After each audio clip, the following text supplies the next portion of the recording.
Kinas bekymringer i 2026.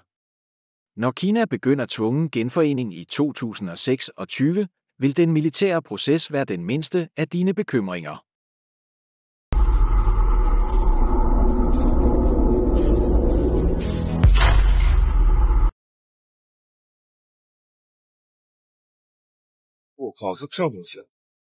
Men Kina skal overveje den politiske proces grundigt og omfattende. 近段时间不明飞行物可是频频出现，黑龙江网友就拍到了。 Alle politiske hensyn vil i høj grad påvirke graden. Thoroughly and comprehensively consider the political process. Aerodynamic swept-back wings enhance its stealth capabilities by reducing radar visibility. These design landing ships for the Chinese Navy. Omfanget og intensiteten af det efterfølgende politiske kaos. 它不仅能完成前进、横卧，作为尖刀强击突入，见敌人后火力打击，是我们还将察打一体无人机、运载无人机、侦察无人机。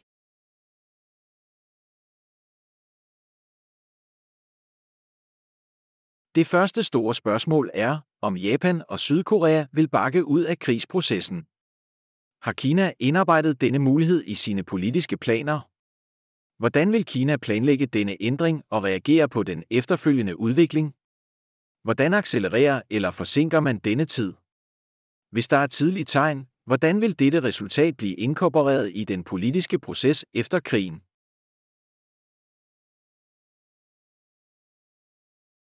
Nøglepunkt 2. Hvordan skal Kina reagere på USA's eskalerede reaktion? Skal Kina på forhånd sætte det højeste svarniveau, eller gradvist følge USA's svarniveau? Hvor skal det maksimale svarniveau sættes? Bør Kina forberede sig på det fuldstændige sammenbrud af den eksisterende amerikanske imperiale orden? Hvis ja, hvilke forberedelser skal der træffes?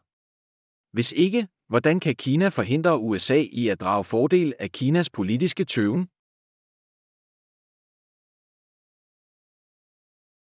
Det tredje nøglepunkt. Hvordan skal Kina vurdere usikkerheden i Europa?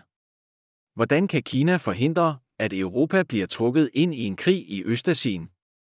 Hvis Europa griber ind på slagmarken, har Kina så en overordnet reaktionsplan? Det fjerde spørgsmål. Hvordan skal Kina vurdere nukleare risici? Hvor er den største risiko for at starte en atomkrig? Var der en forudgående afskrækkelsesplan? Er der omfattende og væsentlige afskrækkelsesforberedelser? Er der risiko for nuklear eskalering på grund af nuklear afpresning?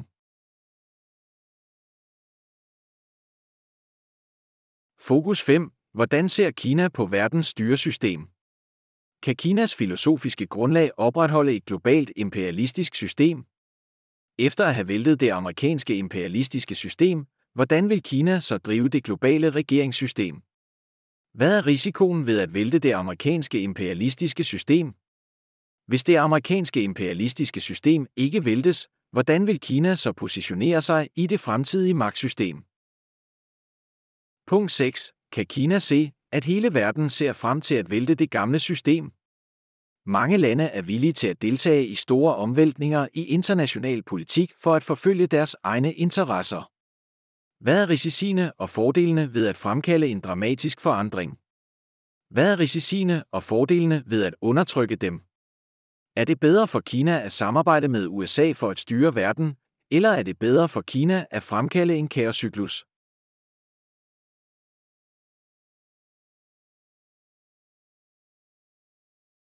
Punkt 7. Hvis et land opgiver sit ansvar for at lede, når det kunne være en leder, vil det så blive forrådt og skadet af dem, der forventer, at det er det? Hvordan kan Kina undgå disse risici? Hvis samarbejde med USA generelt er påkrævet, hvordan kan Kina så øge risiciene for USA uden at forårsage fuldstændig amerikansk fiasko?